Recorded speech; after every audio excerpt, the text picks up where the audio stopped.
Sœur de culture. PX1. Passeur et passeuse de culture, puisque notre passeuse de culture du jour, c'est Isabelle Mbouyamba. Bonjour Isabelle. Bonjour Charlotte. Ça me fait plaisir de vous voir ce matin. Je suis toujours de bonne humeur quand Isabelle vient. Et c'est vrai que c'est le cas avec tous les passeurs de culture. C'est toujours convivial de vous recevoir, parce que vous êtes passionnés, chacun dans vos domaines. Alors vous, c'est plutôt le cinéma.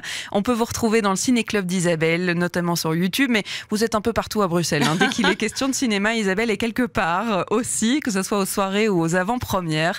Vous allez nous partager vos petits coups de cœur de la semaine, avec aussi les sorties de la semaine. Voilà. On va commencer avec un film qui s'appelle The Lost King, qui est dans un univers un peu particulier, il faut le dire, un petit peu loufoque. Alors, est-ce qu'on commencerait par la bande-annonce, et puis après vous nous expliquez tout ça? Avec grand plaisir. Allez, un petit extrait. I've had an idea. I've been doing a lot of research. All the information I need to find him, well, it's all out there. I know I can find him. Who? Richard. Richard who? The third. The king. I've been doing some research into finding King Richard's grave. So many people seem to take such a dim view of him. Richard III was a usurper. Then people are being misinformed. Une bande-annonce en anglais. Ouais. On parle d'un roi. Alors, c'est quelqu'un qui part à la recherche de ce roi. Racontez-nous tout, Isabelle. Oui, donc déjà, je tiens à préciser que l'affiche m'a très fort attirée. Je trouve que l'affiche est assez parlante et on se dit, mais de quoi s'agit-il? Il y a ce côté anachronique des deux personnages sur l'affiche. Donc, on a d'un côté l'actrice Sally Hawkins qui interprète Philippa Langley, et de l'autre côté, on a le personnage qui interprète Richard III et qui s'appelle Harry Lloyd. Et donc, en fait, il s'agit donc déjà, j'ai envie de dire que le slogan du film, ce serait « Il ne faut pas croire tout ce qu'on lit dans les livres d'histoire ». D'accord. Donc, Philippa Langley se retrouve à une représentation de Richard III, de Shakespeare, et se rend compte qu'il y a des erreurs, qu'il y a des choses qui sont véhiculées, qui ne sont pas très justes. Il a une mauvaise image. Il a une mauvaise image de tortionnaire, de bossu, etc., qui aurait assassiné ses neveux pour accéder au trône, etc. Et elle n'est pas convaincue de ça. Elle trouve qu'il y a une désinformation, et donc elle commence à se renseigner dans différents livres, et elle fait la connaissance d'un groupe de passionnés qui s'appelle The Richard III Society, et de fil en aiguille, elle se retrouve à chercher la tombe de Richard III à Leicester, et donc c'est basé sur une histoire vraie, et donc de cette dame qui, grâce à sa persévérance, a réussi à convaincre tout le monde, en particulier elle a fait une récolte de fonds, et donc elle a réussi à obtenir les fonds pour entamer ses recherches archéologiques, et donc il faut bien dire que c'est une historienne amateur, donc a priori on ne donne pas des fonds comme ça pour faire des recherches archéologiques, surtout dans un parking à Leicester, et donc voilà, grâce elle croyait vraiment très fort en ce projet, elle avait cette intuition très forte, et elle s'est dit je veux aller jusqu'au bout, et donc elle a prouvé aux historiens, aux institutions qu'elle avait raison, puisqu'effectivement on a retrouvé les restes du corps de Richard III qu'on pensait être dispersés dans une rivière juste à côté. C'est incroyable cette histoire. Et donc c'est une histoire vraie. Il faut savoir quand même que dans le film, on le montre très bien, elle est un petit peu prise pour une folle au début. C'est-à-dire qu'on lui dit à la limite, mais de quoi est-ce que tu parles? Pourquoi est-ce que tu parles de Richard III? Et puis en fait, on dirait presque qu'elle a des visions, en fait. Elle n'a pas presque des visions, elle aperçoit réellement Richard III régulièrement sur son chemin, et donc c'est ça aussi qui donne le côté comique du film. Et alors, elle a des problèmes de fatigue chronique, donc elle n'est pas prise au sérieux, et comme on voit Sally Hawkins, elle a un physique très frêle comme ça, et donc avec sa petite tête, on dirait qu'effectivement elle est un peu hurluberlue, mais en fait elle sait très bien ce qu'elle fait, et surtout elle va prouver à tout le monde qu'elle avait raison. Et donc c'est une très belle histoire sur ne pas croire tout ce qu'on vous dit. Si vous avez l'intuition qu'il faut aller chercher plus loin, allez-y, et voilà, les choses la vie vous donne raison. Et donc c'est un film qui a été réalisé par Stephen Frears, et il a été écrit par Steve Coogan, qui joue le rôle de son mari dans le film, et Jeff Pope. Et donc voilà, Stephen Frears, il sort aujourd'hui. C'est un réalisateur très connu qui avait réalisé notamment Les Liaisons Dangereuses, The Queen, qui avait eu un Oscar, Dirty Pretty Things, etc. Philomena récemment, qui avait été écrit par les mêmes scénaristes. Et le film a été présenté au Festival de Toronto, et Sally Hawkins a reçu le British Independent Film Award pour sa prestation. Et le film sort donc à l'Aventure, à la Toison d'Or et au Kinépolis. Je recommande vivement. c'est pas un grand film, mais ça fait du bien et surtout c'est inspirant. Et puis avec cette histoire un peu loufoque, c'est vrai que c'est marrant de raconter, et je ne savais pas que c'était une histoire vraie, c'est plutôt chouette à savoir. On va passer au film d'animation et on verra que votre coup de cœur absolu de ce mois-ci, Isabelle, c'est aussi un film d'animation. Mais d'abord, une sortie, c'est Titina. Et Titina, c'est un film particulier.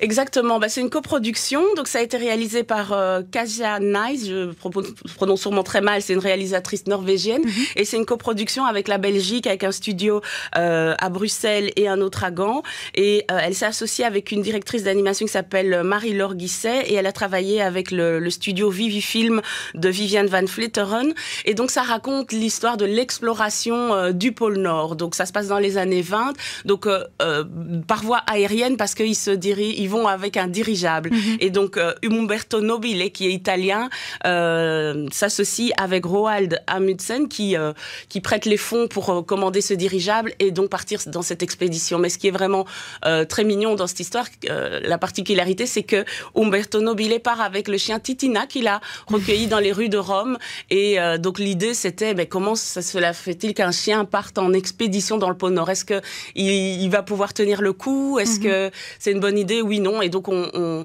passe vraiment à travers toute cette histoire. C'est un film sur de petits humains dans un paysage immense, comme la réalisatrice aime le dire.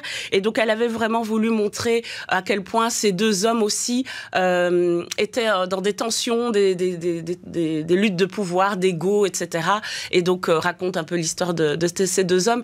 Donc les Norvégiens connaissaient Roald Amundsen, mais connaissaient pas bien cette histoire. Et donc, parce que c'est une histoire vraie. C'est une histoire vraie aussi. C'est l'histoire des aventuriers, comme on aime bien la voir au cinéma, en fait. Oui, et cette fois-ci, on le regarde du point de vue du petit chien. Et je trouvais que c'était vraiment très chouette, c'était très original. Et donc voilà, c'est un film pour tout le monde, pour les petits et les grands, ça fait rêver, oui. On s'écoute un petit extrait de la bande-annonce. Din bastard helsetid. Ja, men det er jo ikke min hund.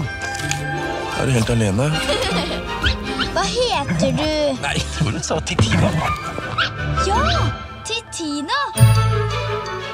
Titina, c'est donc le nom de ce petit chien. Oui. On comprend très vite l'univers, évidemment, avec le son qu'on vient d'entendre. On est dans quelque chose de très joyeux. On est en norvégien, là, pour le coup. Est-ce qu'il est doublé? Il est sous-titré ici à Bruxelles?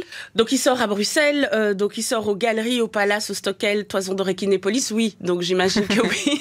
On pourra le voir donc dans notre langue. Titina, c'est donc l'histoire de ce petit chien qui va partir en grande aventure avec un dirigeable. Et je voudrais juste dire que, en fait, je n'avais jamais remarqué, mais à Simonis, il y a une œuvre d'art qui représente un dirigeable. C'est ce matin que je l'ai remarqué. Donc voilà, comme quoi ça vaut la peine de lever les yeux peut-être de temps en temps. Voilà. Les passeurs de culture. On va parler d'un film que vous avez particulièrement aimé, qui raconte de nouveau une histoire vraie. Vous aimez bien les histoires vraies. C'est vrai que ça m'inspire, oui. C'est donc un film qui s'appelle Interdit aux chiens et aux Italiens. Alors, il est particulier, c'est du film d'animation, mais voire encore plus parce que c'est un film en pâte à modeler. On peut le décrire comme ça. Mais oui, moi c'est comme ça que je le décris, donc tout à fait. Alors ici, on dit interdit aux chiens et aux Italiens, mais il n'est pas vraiment question de chiens, pas comme dans Titina. Mais c'est vrai qu'on pourrait penser que j'ai choisi deux films d'animation qui parlent du même thème, mais donc non, ici on parle de l'immigration italienne. Voilà, je ne sais pas si tu voulais montrer... On peut écouter tout à fait un extrait de la bande-annonce pour se plonger dans l'univers. Vous allez comprendre un petit bout de l'histoire aussi par la même occasion. Écoute ce qui est écrit dans ce journal français. Ce qui caractérise l'ouvrier italien, c'est qu'il n'y a pas chez ces ouvriers de dignité personnelle. Ils endurent tout.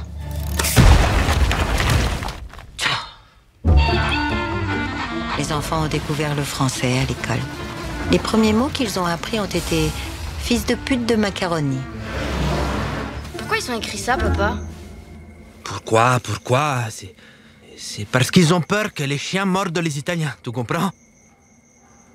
Voilà l'explication qui est donnée pour ce titre. En fait, Interdit aux chiens et aux Italiens, Isabelle, c'est une affiche qu'il y a à l'entrée d'un établissement. Oui, d'un café. Donc à l'époque, il y avait du racisme contre les Italiens. Et moi qui ai grandi à Liège, en périphérie du centre, je m'en rappelle très bien dans les années 80 qu'on insultait quand même beaucoup les Italiens de macaroni, etc. Et donc c'était dur pour eux parce qu'effectivement, on les a fait venir. Il y avait une forte forte demande de main d'œuvre, d'ouvriers, et donc on les faisait venir, mais une fois qu'ils étaient là, ils vivaient dans des conditions vraiment difficiles et ils étaient insultés. Donc cette pancarte interdisait l'entrée dans certains établissements aux Italiens. Heureusement, les choses ont changé pour les Italiens, mais malheureusement, c'est la situation que certains peuvent encore vivre aujourd'hui. Et donc c'est un film qui a été réalisé par Alain Huguetto, et il voulait vraiment raconter l'histoire de sa famille et en particulier de ses grands-parents.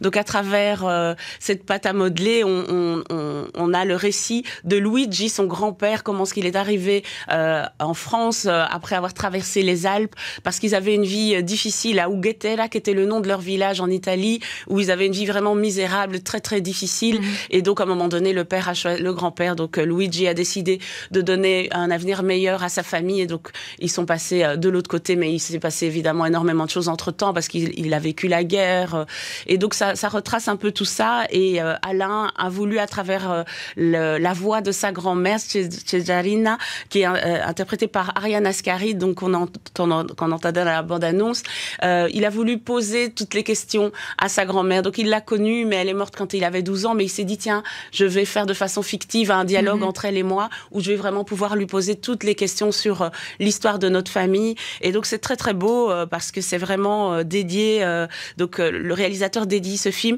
à sa famille, mais aussi à tous ceux qui vivent l'exil. Et donc c'est un film sur les sacrifices, sur la guerre aussi, sur l'héritage, sur la transmission. Et donc ça nous parle à tous, parce que on a tous, de près ou de loin, connu des gens qui ont vécu l'exil. Moi-même, donc je suis originaire du Congo par mes parents. Mes parents sont arrivés dans des circonstances tout autres, mais mon père, qui est cardiologue, a eu beaucoup dans ses patients des Italiens, des Espagnols, des Portugais, qui travaillaient dans les charbonnages, etc. Et donc qui souvent tombaient malades, en fait. Tombaient malades, oui, parce que voilà, à cause des conditions. Exactement. Et donc voilà, j'ai beaucoup entendu ces récits-là aussi chez moi.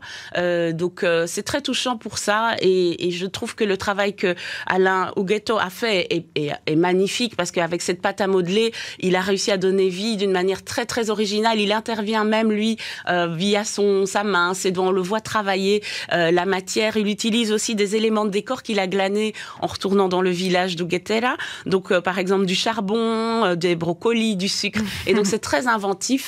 Et c'est vraiment mélancolique, on se replace vraiment dans le contexte de l'époque, et ça, en même temps, ça fait chaud au cœur. C'est très beau, et c'est vraiment aussi pour toute la famille, les plus âgés comme les plus jeunes, c'est à voir absolument. Avec une thématique historique. Et donc pour juste préciser, ce n'est pas un film, le film en pâte à modeler, c'est donc du stop motion. Donc c'est chaque petit mouvement a été modelé pour donner vie au personnage, pour donner vie à la scène en question.